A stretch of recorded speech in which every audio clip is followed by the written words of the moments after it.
And Victoria's basically like, well, at least you had a good time, because I'm not having a good time. And neither was I. Because Victoria was dropped off by her humans. Oh my god, it's so sad. It's okay, she's not real. And she also was not wearing clothes. I think this is just the contrast of like, you know, being a house cat to like being a wild cat. I can't believe this is how I'm analyzing a Taylor Swift song. Hey guys, it's Nicole. Welcome to my channel, or welcome back to my channel. If you are new here, don't forget to subscribe. I like to post about books and music, mostly Taylor Swift, and today I'm going to be ranking and analyzing all of Taylor Swift's movie soundtrack songs. So my criteria for this will kind of be analyzing these tracks in relation to the movie for the most part, like how good of an accompaniment is this to the film, and how much of it is maybe more like autobiographical for Taylor. Instead, like, sometimes we see songs for movies or TV shows and they really weren't intended for the movie or for the plot of the movie as much as it was just like a song the artist had that they pitched to the show or movie, and it ended up just kind of being a pretty good match. But with Taylor, I think a lot of times she does end up writing specifically for the plot line, for the movie, for the TV show. I feel like most of the time she has been approached to write something specific for them, which makes a lot of sense as she's very much a songwriter first and foremost. So we're going to be going from the first song she ever did for a movie to the most recent one. So the first one is Crazier, which was for the Hannah Montana movie. So I believe this was her first film appearance. I could be wrong. Taylor was in this movie, and she didn't just write this song for the movie. She did make an appearance as an artist. I don't think she necessarily was like Taylor Swift because she was already pretty famous by this point. She was just more like girls singing in a bar or whatever. So I believe the song was being sung when Miley and her love interest in the movie were like dancing and having this like more intimate moment in this crowd, and Taylor's performing in the background. So of course it's a country song. Taylor was a country artist in the beginning, but also that fits the theme of the movie at least, because the entire plot of the movie was Hannah Montana, aka Miley Cyrus, goes back to her roots in Nashville, Tennessee after I think having like a bit of an ego crisis in Los Angeles, I think, and her father was like, okay, you need to become way more grounded and humble, and like this LA lifestyle has gotten to her head, so he takes her back to Tennessee to go see her horses and her country roots. So I'm trying to think of this song in the context of like that relationship between Miley and like that guy from her hometown. I forgot his name. I feel like it started with a T, but I could be wrong. So the entire hook is you make me crazier, crazier, feels like I'm falling, and I am lost in your eyes, you make me crazier. So I feel like definitely when Miley returned to Tennessee, she was kind of pushed out of her comfort zone after living in California for so long. Maybe she felt like she was being crazier in returning and not being super glamorous all the time. That kind of fits. I see that. The verses are pretty generic. I'd never gone with the wind, just let it flow, let it take me where it wants to go till you open the door, there's so much more, I'd never seen it before. Those kind of predictable rhymes. And how this guy like changed her, and that fits the entire theme of being changed by this person. She's pretty much becoming like the old Miley again. And the second verse talks about how this love interest is very confident, you made life your own, every sky was your own kind of blue, and she, Taylor / Miley, I guess, wanted to know what that would be like. So she did not write this song for the movie. It just ended up fitting, I guess. Taylor herself said, I wrote the song Crazier when I was 13. Holy shit, 13? Okay, this song is a million times better than I originally thought it was if she was only 13. And so it's a reflection of what she thought love was supposed to be. And, you know, sometimes you write a love song about what you hope will find you and what you hope you'll find someday, not about what you're actually going through. I wrote the song in hopes that possibly it would be in the movie, but I never thought that it would be such a big, prominent song. It's absolutely one of the most exciting things. The song is playing when the main characters in the movie, Miley and Billy Ray, are both falling in love with that song as a background. Yeah, so it fits. It's a pretty, like, typical song about what love feels like, and nothing super deep there, but it fits. This was featured in the Valentine's Day movie, which Taylor also acted in. So this is very typical for Taylor's brand at the time. Today was a fairy tale, you were the prince, I used to be a damsel in distress, you told me I was pretty when I looked like a mess. It's a super Taylor Swifty song, but it also fits the concept of Valentine's Day as well. I mean, Taylor's freaking entire brand, I feel like, at that point in time, or even now, honestly, just everything being about like love songs. Like I could definitely see something off of Lover being featured in a film just like this if it were taking place today. I feel like any love song could have worked for this movie, honestly. So this wasn't written specifically for the movie Valentine's Day. I think it's a little bit more relevant to Taylor than the movie, because what are you really gonna write about a movie like that, it was just kind of like a rom-com, nothing with super interesting relationships happening. It was like you followed a few different relationships over the course of Valentine's Day, and one of them was like a high school romance between Taylor Swift and Taylor Lautner. I think it mostly might have paralleled their relationship because like there was that giant bear he gave her, and you took me by the hand and you picked me up at 6, like something so simple, but she is so enchanted with. I feel like Taylor's character in that movie was definitely a lot like Taylor herself at the time, just maybe a little more. It was kind of like Taylor Swift on crack. Like she was so like surface level and a typical teenager. Well, I think Taylor at that age had like a little bit more depth at least. So the next one is Safe and Sound, which was written for the Hunger Games. This is probably the most loved song out of all of Taylor's movie soundtrack song discography. I do think the Hunger Games songs were when she really started to solidify herself as a bit of a force to be reckoned with when it comes to writing songs for film and TV. This song is just, it gives me goosebumps to this day when I think about it. The way it fits into the entire theme of the Hunger Games was so beautifully accurate and devastating. This genre was something she had never really experimented with before. A lot of people look back on it and say this was like our original folklore, like this was the foreshadowing that she would do a whole album that sounds kind of like the song. It's a lullaby, and it's kind of from the perspective of Katniss's character in the Hunger Games singing to her little sister Prim. I like when she writes songs for movies or TV shows that have a lot of depth to them and a lot of depth between the characters and their relationships and how they interact with each other, because Taylor is so good at putting that into words in a new way, and sometimes her songs literally read like movies. They're just so deep and intricate that I just feel like you're not using her to the full extent of her abilities for a movie soundtrack song if it's not a movie that is super deep. And I wouldn't say the Hunger Games is like super deep, but there's just a lot of relationship dynamics to be explored, and that's just where Taylor shines. So in the song, Katniss is pretty much like the one singing. It's like written from her perspective. She's promising to keep her sister safe. You and I will be safe and sound, even though Katniss knows she probably can't. It's like she's just trying to soothe her, and she knows there are things that are going to be out of her control. So the first verse, Taylor is setting up like this devastating time when all those shadows almost killed your light, and Prim, the sister, is desperately saying, "Don't leave me here alone." And the narrator, Katniss, is saying, "But all that is dead and gone and past tonight. Like, we don't have to think about all the bad things that have happened before. Like, we're safe in this moment, at least." The second verse pretty much depicts the chaos happening in the outside world. Right outside their door, there's a war raging on. Hold on to this lullaby even when the music's gone. That's such a good line. I think that's the best line in the song. It's like you need to always think of this to try to bring you some kind of peace or comfort, even when this moment has passed. That is such a devastating thing, to come to the realization that every moment ends and it will never exist in that same way again. You will never have that kind of happiness or that kind of comfort in that same way ever again. And knowing what happens in the story, it makes it all the more devastating. We love that. We love to be devastated by a Taylor Swift soundtrack song, so this one is a very, very strong contender.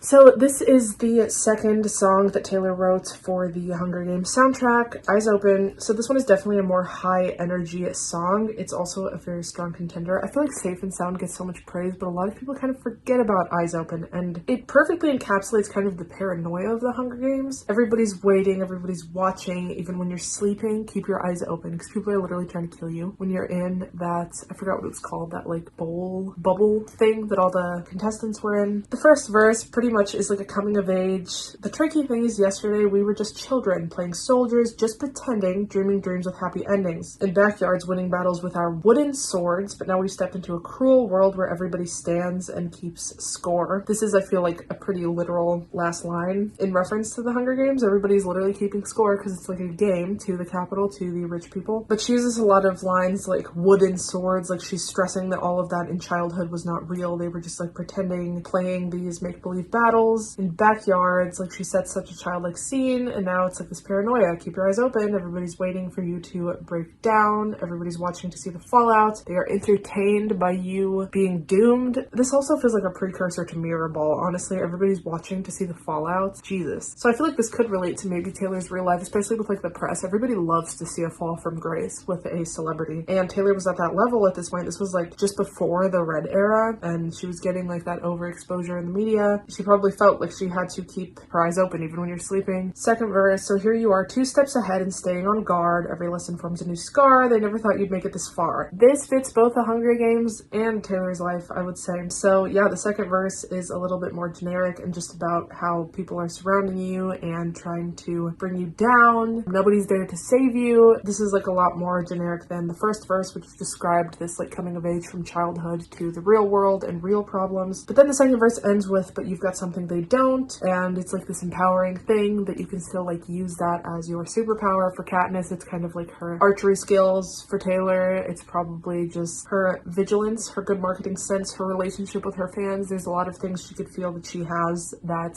these magazines trying to bring her down don't have. And this was before cancel culture too. Jesus Christ. This almost feels like it could belong from like the Reputation era. That's crazy. She seems so hyper aware of how things would turn out for herself. We even see that on like The Lucky One. Like nothing had even really happened in her career that was this bad as 2016. But yeah, she kind of had the idea that eventually fame would become just a little bit too much and she would need to look inward for satisfaction within her personal relationships. The bridge is keep your feet ready, heartbeat steady, keep your eyes open, like stay prepared essentially. Keep your aim locked, the night goes dark. So this is a little bit more imagery that is relevant to the Hunger Games. Keep your aim locked, like Katniss's literal bow and arrow. As I said, this one is also amazing.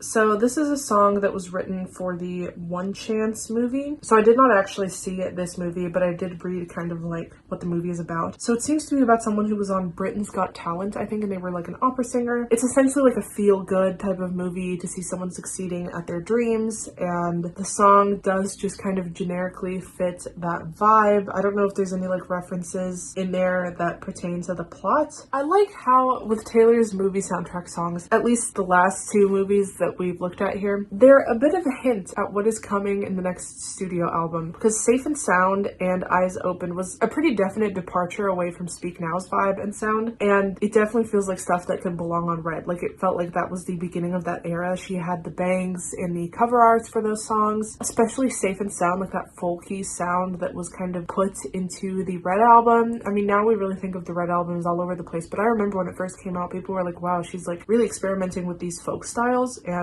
it was a hint with the 2 Hunger Games songs. And with Sweeter Than Fiction, I remember when it first came out, I was like, wow, this is very like 80s pop. And then what did we get the year after that? Literally 1989. Almost exactly a year later, since this song came out in October of 2013. And then by October of 2014, we had 1989. This song is the first time Taylor ever worked with Jack Antonoff. The lyrics are very generic. Hit the ground, only sound that you hear is no, you never saw it coming, slipped when you started running, and now you've come undone. Very Taylor line there. Seen you fall, seen you crawl on your knees, seen you lost in a crowd, seen your colors fade, wish I could make it better, someday you won't remember the pain you thought would last forever and ever. So overcoming these obstacles that are stacked against you seems like it would fit the movie. I do like the chorus, there you stand 10 feet tall, I will say I knew it all along. So this seems like it's kind of from the perspective of maybe like the main character's love interest, who is by his side encouraging him and knows all along that he will be successful even if he doesn't always realize it himself. That seems like it's a dynamic that is happening for the main character. I could be wrong since I haven't seen it. Your eyes are wider than distance, this life is sweeter than fiction. So for your eyes to be wider than distance sounds like this childlike naivety and optimism. We see that in All Too Well, My Wide-Eyed Gaze. This is a very definite reference to how the love interest in All Too Well is so much older than her, and she has just this wide-eyed mesmerization with him, and maybe that's why he was interested in her. But in this case, it's kind of like the love interest is very enamored with how optimistic they are about their dreams. The hook is pretty cool because it's like, this life is sweeter than fiction. Sweeter than fiction, I believe, is a pretty common phrase, but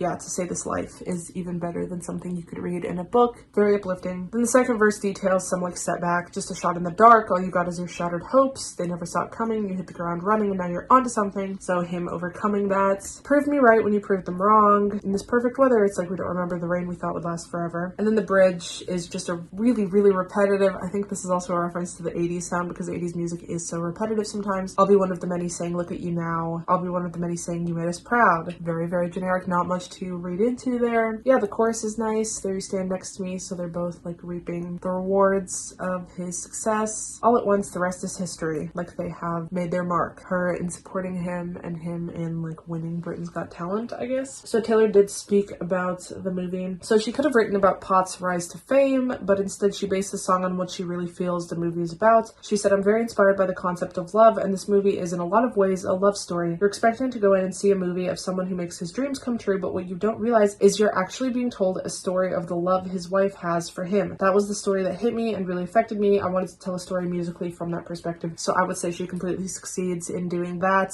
I got that exact vibe. I was like, oh, so this is from the perspective of like the wife or the girlfriend or whoever. Yep, I was right.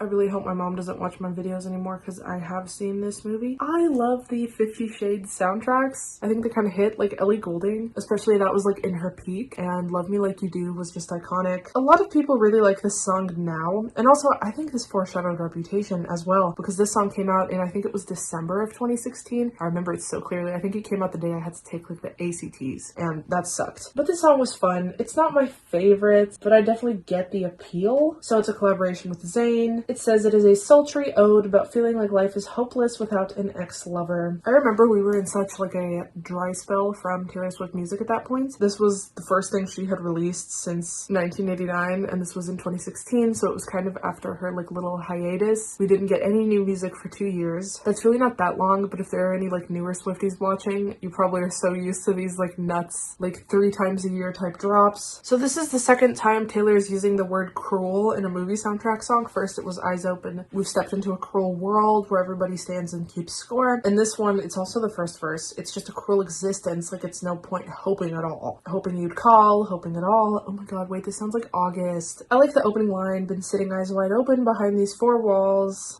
So they're sitting and just maybe trying to hope. I think it encapsulates the toxic relationship that takes place through these movies and books pretty well. Baby, I feel crazy, up all night and every day. Give me something, but you say nothing. What is happening to me?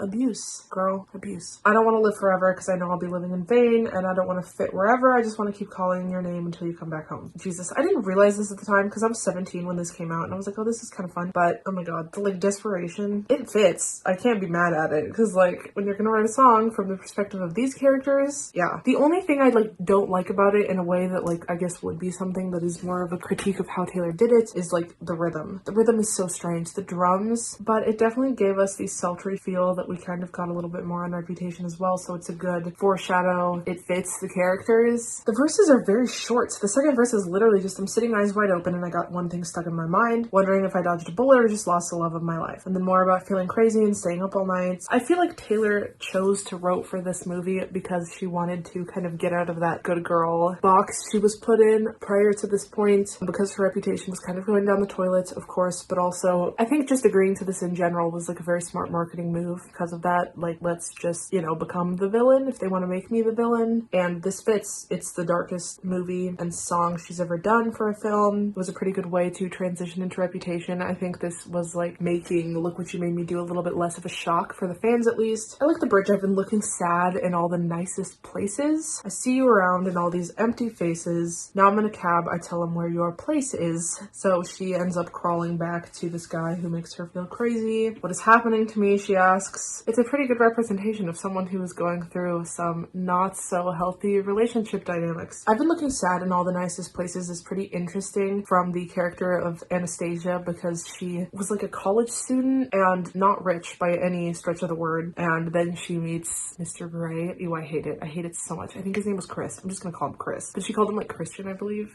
Chris. Crazy. And he's like super rich. So in the bridge, it's like her without him. I've been looking sad in all the nicest places. I see you around in all these empty faces. So it's like him not being with her. But like she was only in nice places when she was with him. So it's like, is this actually meant to show she's sad with or without him? Because that would check out.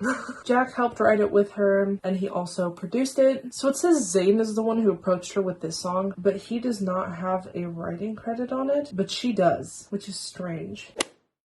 So next we have the Cats soundtrack. I unfortunately did watch this movie. That was pretty rough. It was a pretty rough experience. I would never do it again unless I was drunk with some friends, because it was like weird. It could be like weird fun if you're making fun of it with people. It was just rough. However, what's interesting to me is like, because the movie was so bad, like people were criticizing the movie, rightfully so. Taylor herself has subtly criticized the movie through her lyrics. The line, motion capture put me in a bad light. Motion capture, huh? And I think people have had some ridiculous takes about this song, Beautiful Ghosts, after the movie came out and they realized how bad it was and they were like, oh, well, the song is actually bad too. And I see Swifties having this opinion. But then I looked at the opinions around this song since it was released before the movie came out. People fucking loved this song before the movie came out. They didn't start hating it until after the movie came out. I still think the song is pretty good. The thing about Cats is that it's like absolutely miserable to experience. However, the soundtrack kind of slaps. Like Memory is such an amazing, interesting song with a great melody. Beautiful Ghosts is pretty good. I think Memory is a little bit better, but I do really like the lyrics of Beautiful Ghosts. People just have some strange ass criticisms about this one. She wrote it specifically for this film and she collaborated with Andrew Lloyd Webber. So it follows the young cat, Victoria, her yearning for a future as ethereal and exciting as what Grisabella laments after in Memory. So it's kind of a response song. I do really like that dynamic to it. It's very musical theater-y. We'd never really heard something like this from Taylor. But at the same time though, I do appreciate that this was not actually one of the times when the movie soundtrack song is a hint at what is coming next for the next studio album. I don't think she had a choice here because it is a musical theater thing and she even had one of the characters singing this song. This wasn't just like an end credits thing. This was a song that went into the film and somebody else was singing it from the perspective, so it had to fit that genre. So maybe that's why Folklore was not a musical theater album, and I'm pretty glad it wasn't. I'm not gonna lie. Folk is where Taylor like really shines, or like pop music. I wouldn't really be that interested in a musical theater album from Taylor. I do like this song, but like we don't need 17 of them. Yeah, someone who's just like wandering and waiting for their life to start. Follow me home if you dare to. I wouldn't know where to lead you. So it's like this. It's about a stray cat. It is. So I watched from the dark, wait for my life to start with no beauty in my memory. All that I wanted was to be wanted is how the chorus opens. This is a direct callback to When All You Wanted Was to Be Wanted from 15 off of the Fearless album. Too young to wander London streets, alone and haunted, born into nothing, at least you have something to cling to, visions of dazzling rooms I'll never get let into. I think the wording is really pretty and it really fits the musical theater genre, like the way these are delivered, and the memories were lost long ago, but at least you have beautiful ghosts. It's such pretty visuals. So I think, if I remember correctly, I don't want to even think about this movie again. The problem was they gave us these human-like cat things that walked on two legs, and some of them wore clothes and some of them were naked. And because of that, it just gave me this, you know, you give me a cat that's fully dressed like a human and I'm like, okay, a fully dressed cat human. And then you show them to me like naked, like they have fur but like they're naked. And of course, because you put human clothes on the other one and then this one is like naked, I'm gonna be uncomfortable because you just told me that they need to wear clothes and now they're not wearing clothes. And Taylor's cat, I think, was completely naked, but had shoes on only on the hind legs, like as if she was a person. So it was like, okay, I am looking at more of a person than a cat, and it's naked. Taylor was not her in that. That was it. Whatever she was, it was not her. It was not Taylor. It was a naked orange cat with human shoes on. That was my main beef. Anyways, the main girl, Victoria, she's like a white cat. I think she's just kind of listening to Jennifer Hudson. I remember doing her nose crying. She would not cry tears, she would cry snot. Snot only. Oh my god, I can't believe this movie was real. And Victoria's kind of responding to Jennifer's whole crisis where she was like, memory, turn your face to the moonlight. I don't remember much else if I'm being honest. Basically, I think she's like such an old cat that she's forgetting things. She doesn't remember her like glorious days of youth. And Victoria's pretty much like, well, at least you fucking had a good time when you were young. Cause like I'm over here astray. Nobody wants to hang out with me. Like I will not have the kind of memories that you do. Like sure, your memories are gone, they were lost long ago, you can't remember, but like certainly you have the feeling that you had these good things because she knows. Like Jennifer is like, oh my god, I had such an amazing time, I just can't remember the specifics. And Victoria's basically like, well, at least you had a good time because I'm not having a good time, and neither was I. Again, I really like the phrasing. The second verse opens with perilous night, their voices calling, a flicker of light before the dawning. Very musical theater. It's pretty. It reads kind of like a poem. Out here the wild ones are taming the fear within me, scared to call them my friends and be broken again. Is this hope just a mystical dream? This feels like it could relate to Taylor's life a little bit. When she kind of lost her whole girl squad, if she ever tried to make new friends again after that, she might have had her guard up, scared to call them my friends and be broken again. I know she's faced betrayal, but yeah, as far as with the cat, the wild ones are taming the fear within me, I think she literally means like the wild street cats. Because Victoria was dropped off by her humans. Oh my god, it's so fucking sad. It's okay, she's not real, and she also was not wearing clothes. But so all these like wild cats she meets, she's like, oh, they're taming the fear within me, like they're making me think like maybe this could be a good friendship. relationship, but she's still scared to trust. Is this hope just a mystical dream? This is reminiscent of I Don't Want to Live Forever. No point hoping at all, hoping you'd call. You know, this is more like hoping and wondering if it's futile. The bridge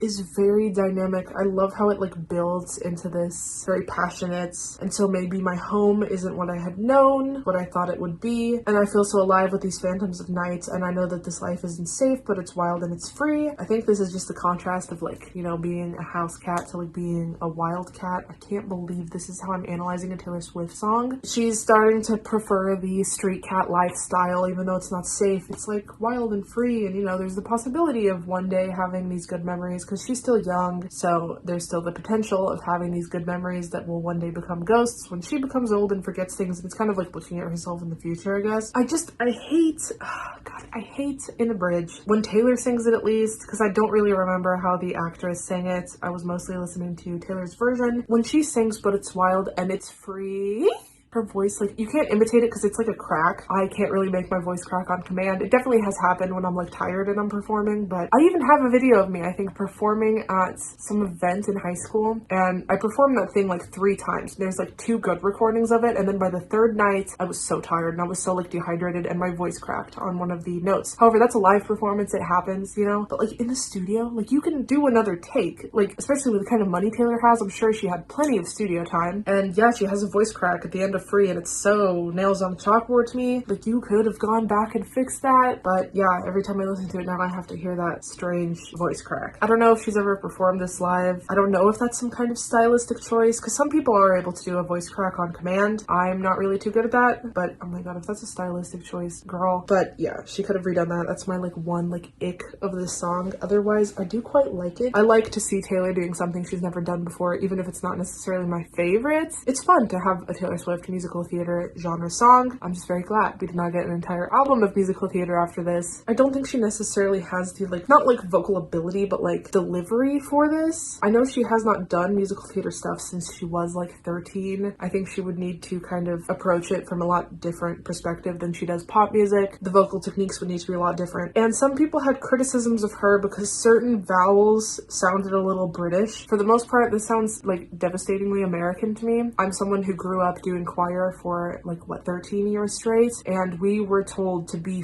full British, just full fucking send it every time we sang anything that was like classical or even musical theater, like something like this. Yeah, my voice teacher would have 100% been like, just do the British vowels. And it seems like Taylor maybe kind of doing that on some of them, but I also think people are looking into things that just straight up aren't there. The way she says chances, she doesn't say should I take chances. It's not a full American thing, but she kind of says like should I take chances. It's like a little more open. When a British person does it, you do notice they say chances, like, right? Like it's an like almost oh. She's not doing that at all, and everyone was like, oh my god, stop trying to be British. Like, she literally just opened the vowel a little bit. That was probably at someone's recommendation, because to sing chances would be so ugly there. However, she literally follows it up with so I watch from the dark, wait for my life to start, and it's very American. If anything, she sounds maybe a little bit New Yorkish. New York, like she dropped some R's in some places. I think that was a smart choice. I think she could have done it even more just to fit the genre, because those American vowels are kind of ugly. They're ugly when anybody does them. And Taylor is no stranger to putting on an accent for certain songs, okay? Like, she sings with a very standard American thing with her pop music, but I know you guys heard I Bet You Think About Me. I Bet You Think About Me. She would never say ah in I Know Places, for example. It just wouldn't happen. I think it is perfectly okay to put on an accent. I think a lot of the accent in some of her interviews was put on in the beginning anyways, even just with her speaking voice. So, you know what? If it fits,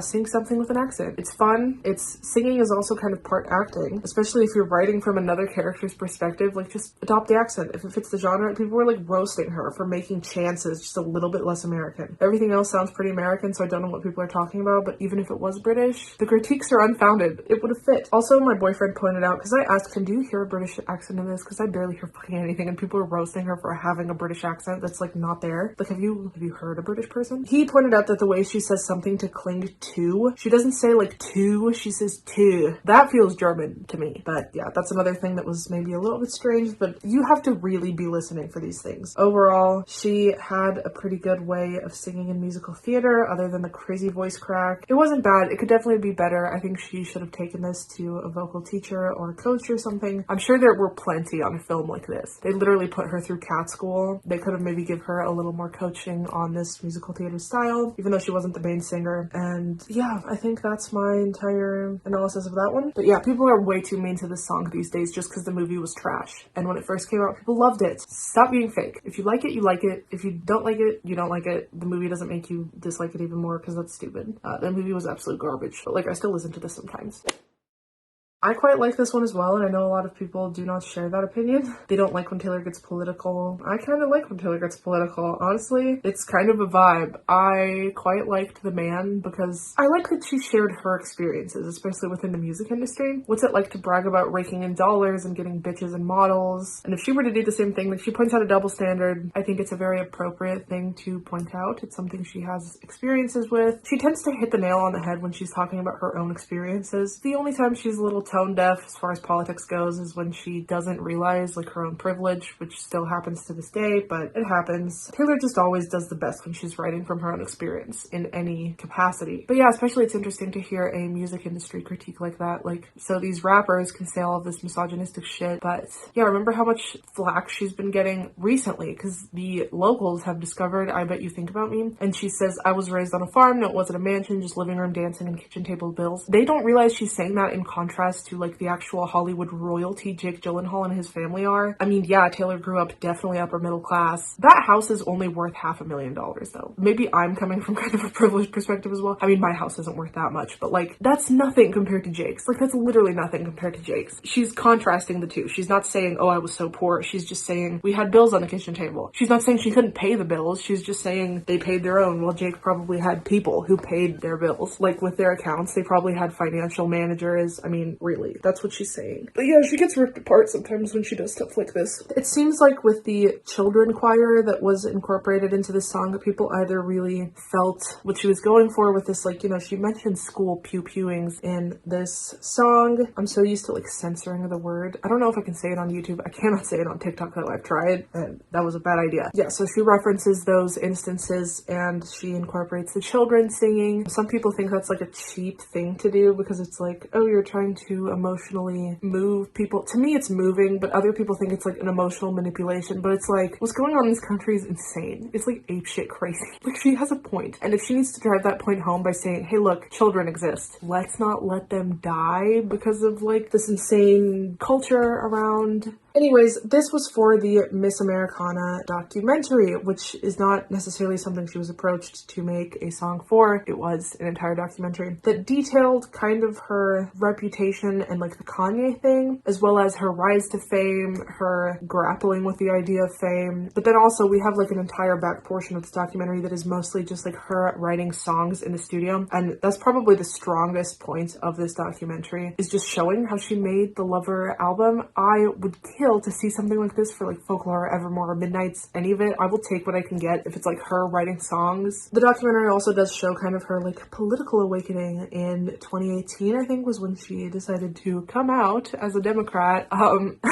It's kind of funny in the year 2018. It just felt like a little bit too little, too late. This would have been a bigger deal if she'd have done this in like 2010, but it just seemed to be a little behind the times for 2018. Like, it wasn't the rock the boat thing that she thought it was. I think she'd been kind of polarizing amongst the Republicans for a little while at that point. First of all, because she went pop. I'm in the South. I saw this happen. I saw people's perceptions of her change so much from like 2008 to like 2010. And I think we all kind of knew where she stood, especially because she said you can want who you want, boys and boys and girls in Welcome to New York. I mean, to even romanticize the absolute liberal blue state that New York is in the first place is going to lose all those Republican voters. So this just came as no surprise. It just seemed like shouting into the void. By the way, I am liberal, in case you haven't realized by this point, but I also feel like maybe it was something that needed to be said because some people were definitely nervous about where she stood because she has said some tone-deaf things and put her foot in her mouth. As I said, I don't think she's the best at acknowledging her privilege, but I think her intentions are pure. So this song follows the more political angle that this documentary took. Now that I think about it, this documentary had so many different angles. It felt like it had like 3 different documentaries going on in one. Kind of like Taylor and her rise to fame, her growing up, and maybe kind of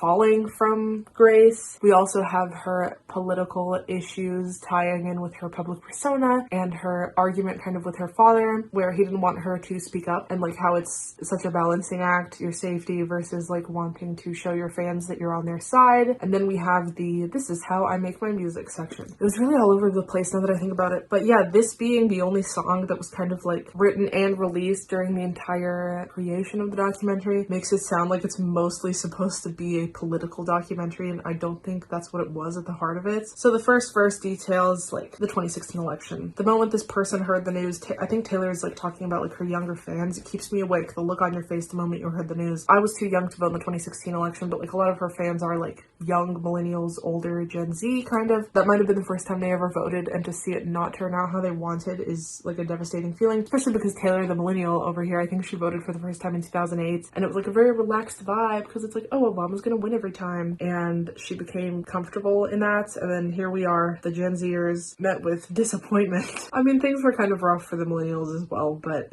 if it was rough for them, it's definitely not any better. The game was rigged, the ref got tricked. Was this election stolen, you say? Do you really want to know where I was January 6th? No, I can't stop. Okay, serious analysis, Nicole. So she's kind of likening it to a football game. Yeah, the game was rigged, the ref got tricked. She does this in Miss Americana and the Heartbreak Prince, which the documentary is named after. So it's kind of like a part 2. The thing is, I like Only the Young, but Miss Americana and the Heartbreak Prince definitely did it better because that song is so subtle and so personal. It's not like a song you would put in a political campaign necessarily. Like Biden did use Only the Young for his campaign, but I can't see Miss Americana and the Heartbreak Prince being used. It's just so personal. It's like the way she felt and how she left to England and just her entire like grappling with a situation. And it's honestly very interesting because politics do affect people, and I think celebrities do have like a right to say something if they want to say something about it. But I just love Miss Americana because it's so not preachy. Like it's just, this was awful, this is how I felt.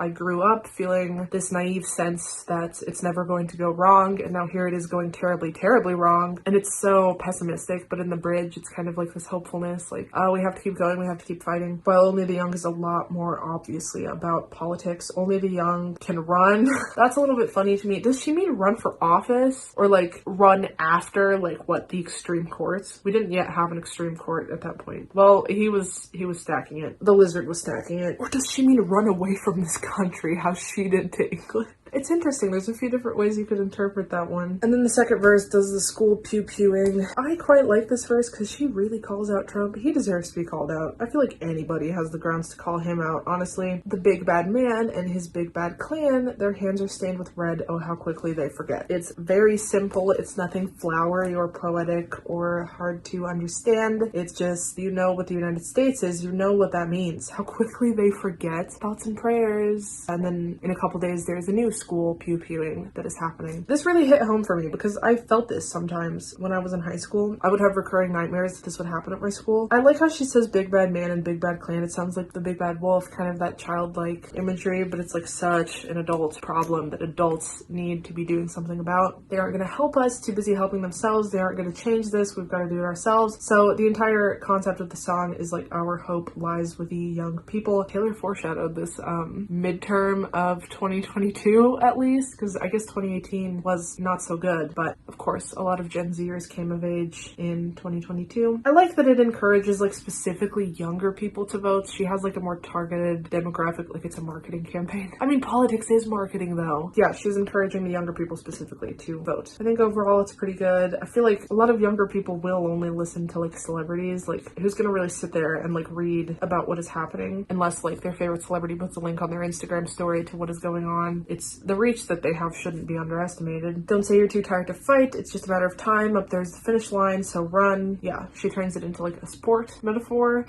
it's an interesting choice for this to be the promotional single for her documentary that's kind of about her and her life. I do kind of understand the criticisms of like, you know, she's completely centering herself in these politics and using it as kind of like a promotional tool. She does a lot of interesting promotional things, so it's definitely not something I listen to that often because it's just, there's no subtlety. It's definitely like politics campaign song, but it's not bad. I don't know. It is what it is. So, this is really fucking ironic that this is the next song. Okay, so basically people had a lot of beef with Taylor for even working on this movie because the author is wanted for the questioning of a man in, I think it's Zambia. There's a country in Africa where this woman was doing conservation work, I believe. I like the book. I read it from the library. I did not buy this book. It had been on my TBR even without Taylor yet saying she was going to work on it, and even before I knew the stuff about the author, I did want to read it. I even had a TikTok that went viral a while ago when I was like kind of roasting this author because like, what the fuck? It's the craziest story. You have to just Google it. I don't think I'm putting it into words that accurately. You need to read the whole breakdown. Basically, it's ironic that Taylor's working on this after her last movie soundtrack song being all about being progressive and a Democrat, and now she's like working with a sketchy woman who like goes to Africa and just has a bad attitude about all of it. Like, poaching is gross. She got in trouble for animal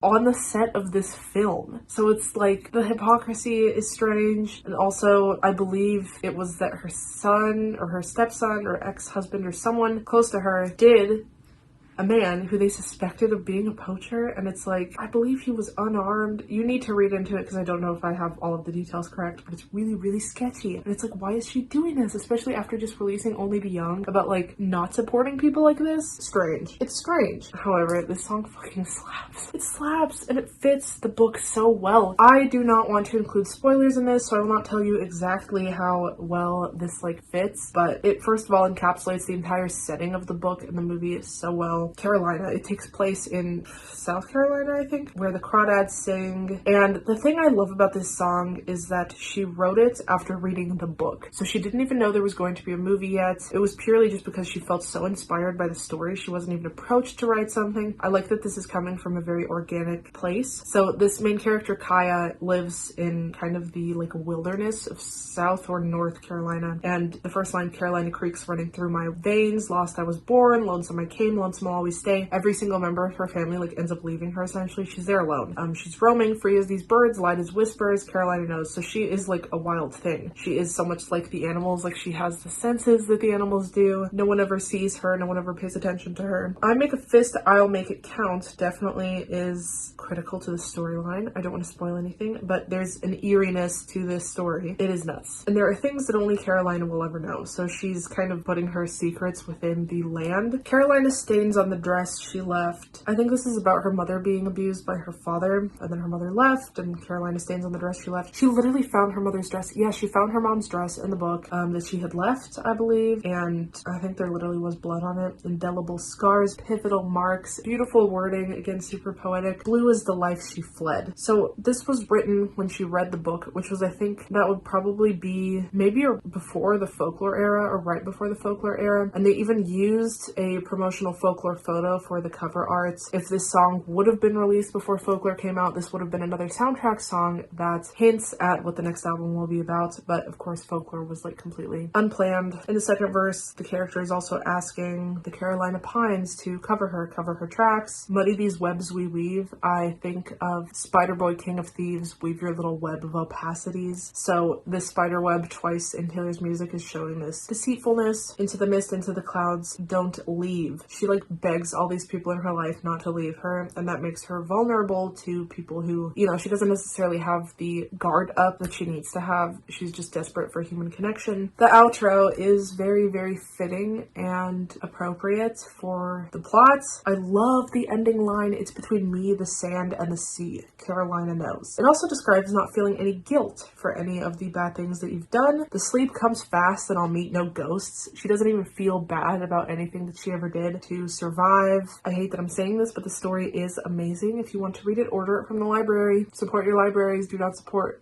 questionable people. The song is entirely self-written, and then Aaron Dessner collaborated with her to produce it. Holy shit. When she promoted it, she said, I wrote this in the middle of the night. That was a Midnight's hint. It was a Midnight's hint. Oh my god. The sound is also very minimal and spooky, just like the book. Even the cover art is spooky. It's black and white, and it's all like daunting looking with the wilderness around her. I think they specifically wanted to use instruments from before the 60s. The book does take place in the 50s or 60s. We kind of see Kaya growing up. We also see her as an old lady in like, I guess the 2010s probably, and just where her life takes her. But yeah, it really fits because most of the movie is taking place before any kind of electronic sounding music was even existing. It fits the movie so well.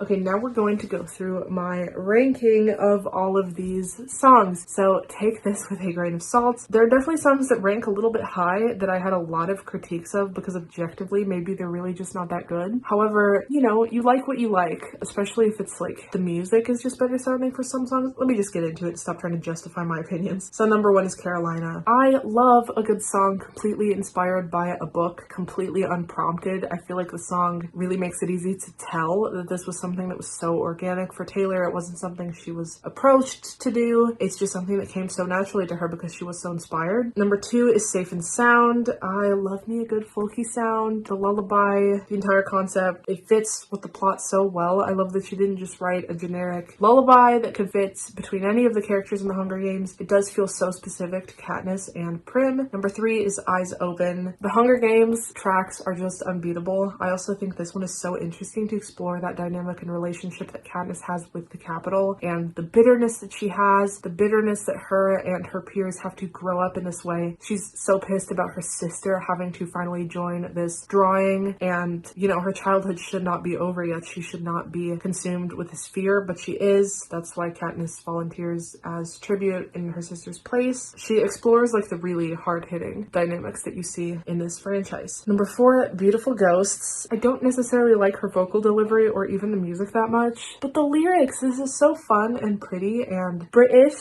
I'm so sorry. It's got not just like her semi put on accent, but like the London streets and the perilous night and like just this really flowery language that I love, and we've never seen anything quite like that, or at least not as concentrated as it is in Beautiful Ghosts. I think the critiques that it has had since the Cats movie came out are stupid and unfounded, and you guys were singing a completely different tune before the movie came out. I understand if you want to roast the movie. I will roast it with you. But this song itself is quite dreamy and nice, and I love a good response song. She listened to the music from the musical and she decided she was going to literally respond to one of the songs. I think that's such a fun exercise and like prompt to go with to write your song for the film. It's pretty solid. It's just a shame that it had to be Cats. Number 5, Only the Young. I also feel like I have to justify this one. For me, it's purely just really catchy. I don't think it's that good. I don't think the lyrics are that great, but you know, things are just all kind of downhill from here. I don't think her movie soundtrack songs are particularly great, other than Carolina and the 2 Hunger Games ones, if I'm being honest with you. Those are like pretty god tier for me. Beautiful Ghosts is like a pretty average Taylor Swift song, and everything below is like not too high on my radar when it comes to her discography. I just prefer the stuff on the studio albums more. The only ones that kind of compare to the really great things on the studio albums are Carolina, Safe and Sound, and Eyes Open. So Only the Young, I like the snare drum, I like the children's vocals. It did make me feel motivated. I mean, it was directly supposed to influence someone like me who was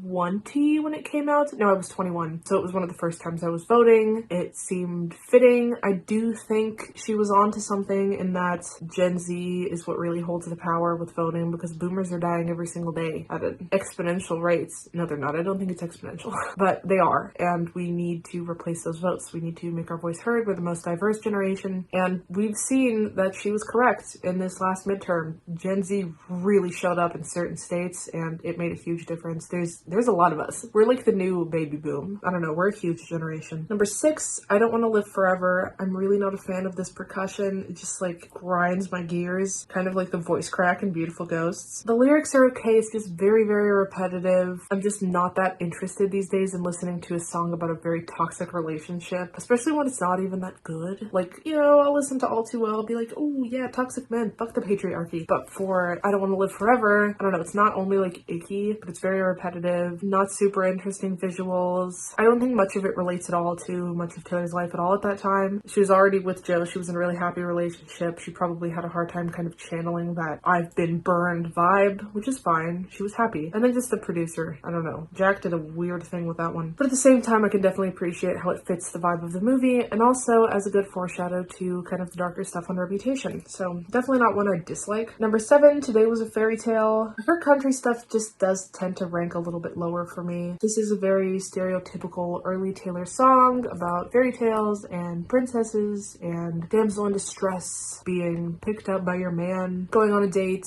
You know, Fearless did it better. Fearless did it so much better. But it's not bad. It's not a skip. Number 8 is Sweeter Than Fiction. This one is just so generic, which, you know, she did what she could with the storyline, I guess, being from the perspective of his wife. That's kind of interesting. It's very, very bubblegum poppy. I think the 80s pop on 1989 was more interesting than this, even though this was a foreshadow. This is still, you know, just a little experiment before the main course, before she really got into 80s pop and did it justice. This was just her trying it on for size. The lyrics are nothing great. And number 9 is Crazier. I mean, she wrote it when she was 13. She definitely got a lot better since then, but this is still very impressive for a 13-year-old. It's just, you know, we're comparing it to like Carolina and Safe and Sound, songs she wrote when she was a very, very seasoned songwriter. And, you know, this is probably especially a really good country song for her age at the time. If we were to compare it to other 13-year-old country artists, this would come out on top, but we're not comparing it to other 13-year-old country artists. We're comparing it to Taylor's future discography, which, yeah, it's gonna be at the fucking bottom. Like, it's not that special of a song. It's just kind of about the idea of love, so obviously it doesn't have a whole lot of personal experience in there. It's just her kind of daydreaming. Again, it's kind of like the country genre I'm not too much of a fan of. I do prefer Today Was a Fairy Tale to this one, just because it's more musically driven. This one is kind of slower, drags a little bit. Sweeter Than Fiction is even a little bit more interesting than Crazier. And those are my rankings. I would love to hear your ranking of all of Taylor's movie soundtrack songs down in the comments. Yeah, Carolina, Safe and Sound, and Eyes Open are like my holy trinity. And the rest are like, they're fine. They're definitely not bad, but they're like fine. I'm eager to see what she does next, especially because she's fucking making a movie now, and you know she's gonna have an entire soundtrack that is all stuff that she made. This might even be TS11 for all we know. Oh my god, an entire like concept album for a movie, completely visual, because the entire movie would be the soundtrack. I don't think it's gonna be something like what Halsey has done, where it's kind of like a film to go with the album. I think she's going to write a very, very good movie that stands on its own, but she's probably gonna write at least like 6 songs that would go in the film, at least snippets of it, not entire pieces, because that would just be one extended music video. Or like, oh my god, if she did like pieces that have instrumental parts and she uses those instrumental parts in the movie, this could go a whole bunch of different ways. Maybe I'll do a Taylor Swift movie theory video. Oh my god, I should have you guys submit your theories for how the Taylor Swift movie is going to go on my Instagram stories. Go follow me on Instagram if you want to be a part of that. I may do that video. Please let me know down below if that's something you want to see, if I should even do that. I know you guys do like my theory videos, and I am so ready to speculate on a Taylor Swift movie. It could blow all of these out of the water.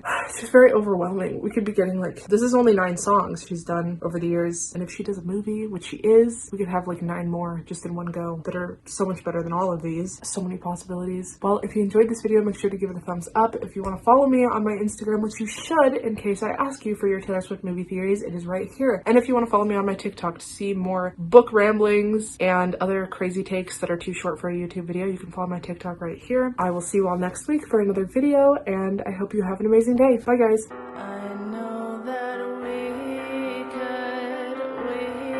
would run away to an island